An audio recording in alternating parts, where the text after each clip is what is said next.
Komið sæl og velkomin heim í stofu. Ég heiti Bryndís Svavarsdóttir.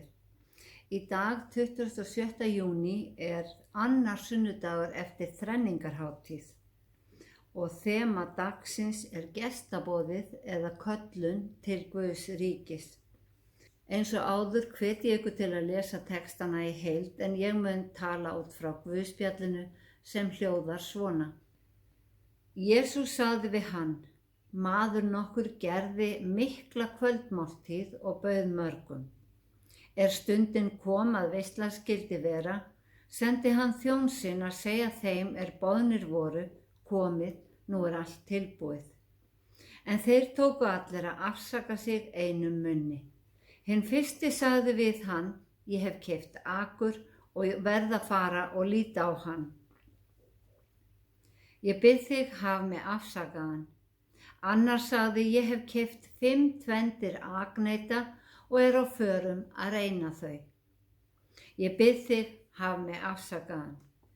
Og enn annar sagði: Konu hef ég eignast og ekki get ég komið. Þjónninn kom og tjáði herra sínum þetta. Þá reiddist húsbóndinn og sagði við þjón sinn: Far þú fljótt út á stræti og götur borgarinnar og leið inn hingað fátæka, örkumla, blinda og halta. Og þjónninn sagði: Herra, það gert þú bauðst og enn rúm. Þá sagði húsbóndinn við þjóninn: Far þú út á stíga og vegi og þrýstu á menn að koma inn svo að hús mitt fyllist. Því ég segi ykkur að enginn þeirra sem fyrst voru boðnir munu smakka kvöldmáltíð mína. Þannig hljóðar hið heilaga Guðspjall. Guðspjallið í dag dæmisaga og þar sem allar dæmisögur Jesú bera sterk skilaboð get ég ekki annað en talað út frá henni. Sumar dæmisagna Jesú auðskiljanlegar en aðrar talaðar inn í hefðir sem okkur framandi og inn í samfélag sem við skiljum ekki eða þekkjum ekki. Stundum skiptir máli varðandi söguna hverjir hlusta, því að sagan sögð fyrir þá og töluð inn í þeirra lífsviðhorf. Við getum í einhverjum tilfellum samsamað okkar reynslu við sögur Jesú, en þessi saga þarfnast útskýringa. Hún ekki eins einföld og hún sýnist. Jesús staddur í veislu í húsi eins af höfðingjum farisea og í versunum á undan hefur hann bent gestgjafanum á að bjóða ekki vinum og kunningjum í mat, heldur þeim gætu ekki endurgoldið honum og Guð myndi gjalda honum það í upprisunni. Í framhaldi af því segir Jesús þessa sögu sem fjallar mann sem gerði mikla kvöldmáltíð og bauð mörgum. Það liggur í orðunum að þetta var stór veisla og við vitum að þegar við bjóðum í veislu þá getur verið að það komist ekki allir. En hið ólíklega gerðist í þessari sögu að hver einasti gestur boðaði forföll og afsakanirnar virðast léttvægar.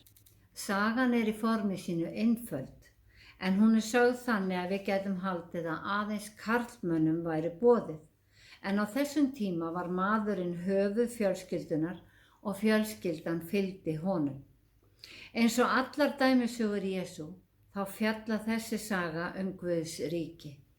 Veislan var tilbúin og gestgjafinn Guð sendir þjóninn Jesú til að láta gestina vita.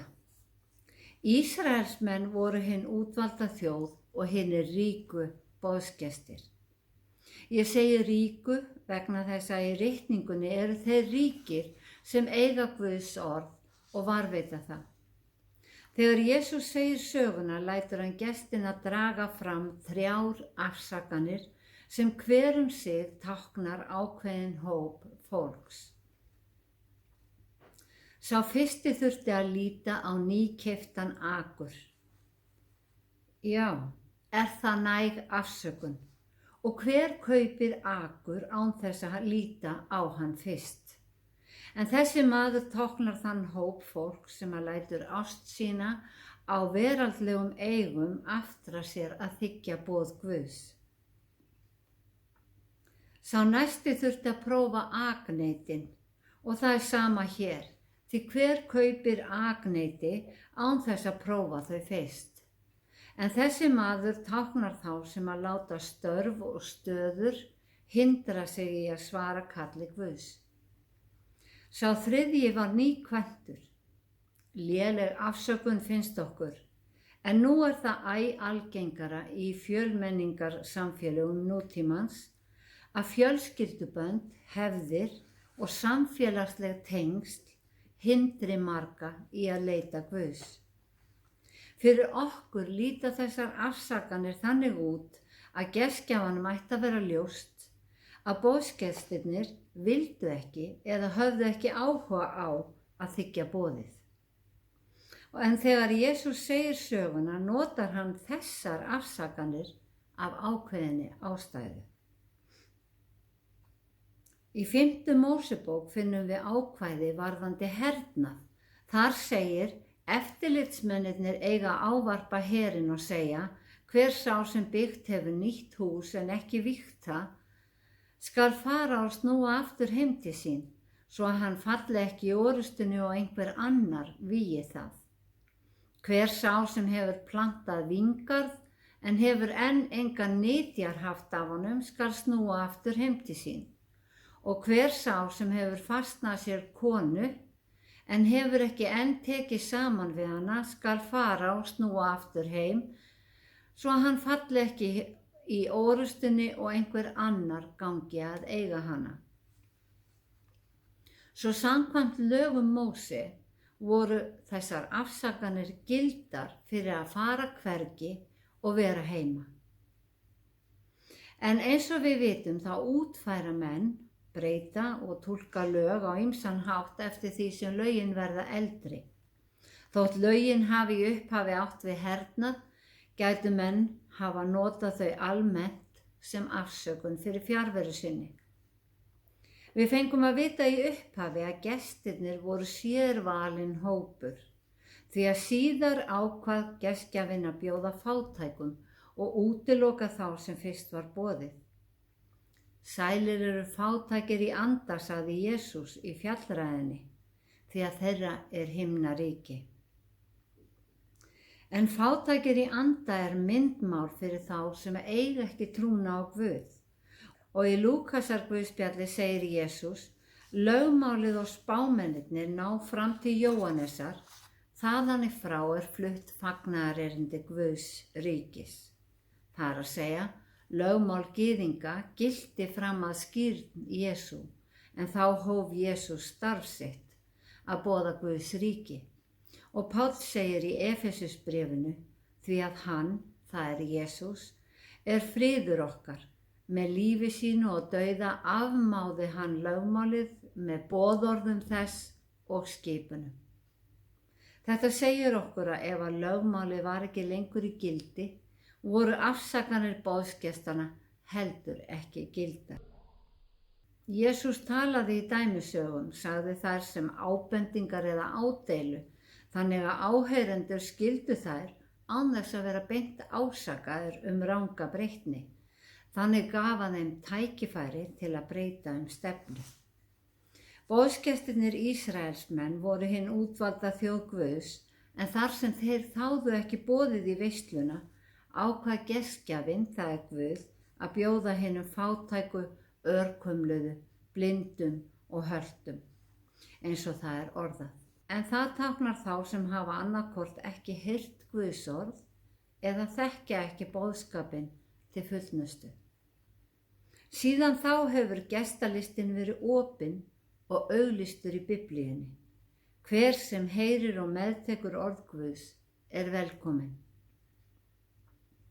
Í Rómverjabréfinu segir Páll postuli að Jesús sé drottinn allra, fullríkur fyrir alla sem ákalla hann, því að hver sem ákallar nafn drottins verður hólpinn.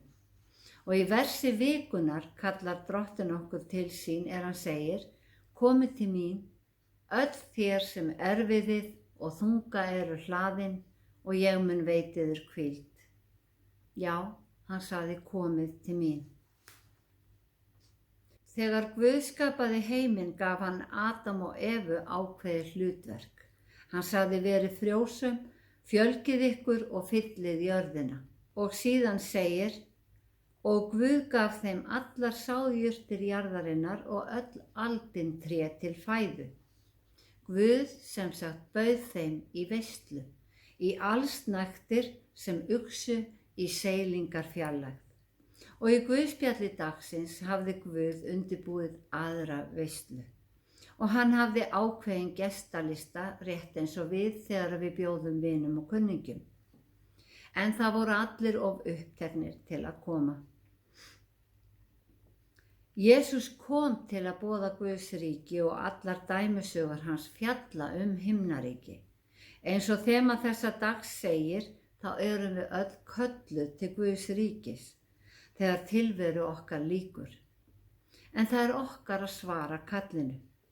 Við erum gestir á þessari jörð, en leið erum við eigendur og tilsjónamenn stuttan tíma. Örstuttan tíma miðað við aldur heimsins. Það er sama hvað fólksfjöldi jarðarinnar eða verður mikill, 1, 2 eða 10 milljarðar. Allt sem lifir á þessari jörð er reglulega endurnýjað.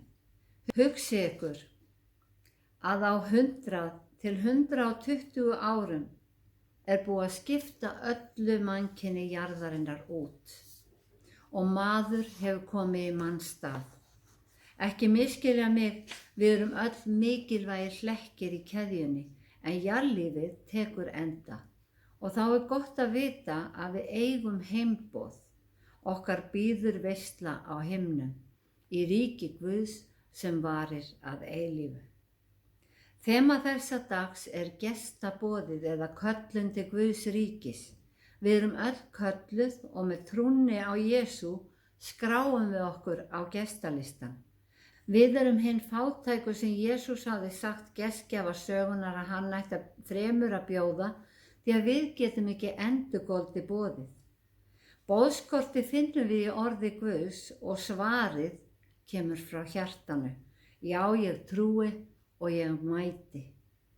Lög Guðs sem að gilda núna eru þessi, að hver sem trúir á Jesú Krist glatast ekki heldur hefur eilíft líf.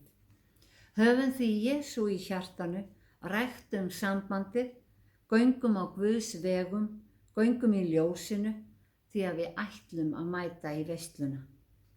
Drottinn blessi þig og varðveiti þig, Drottinn láti sína ásjónu lýsa yfir þig og sé þig náðugur, Drottinn upplifti sínu augliti yfir þig og gefi þér frið. Í Jesú nafni, Amen.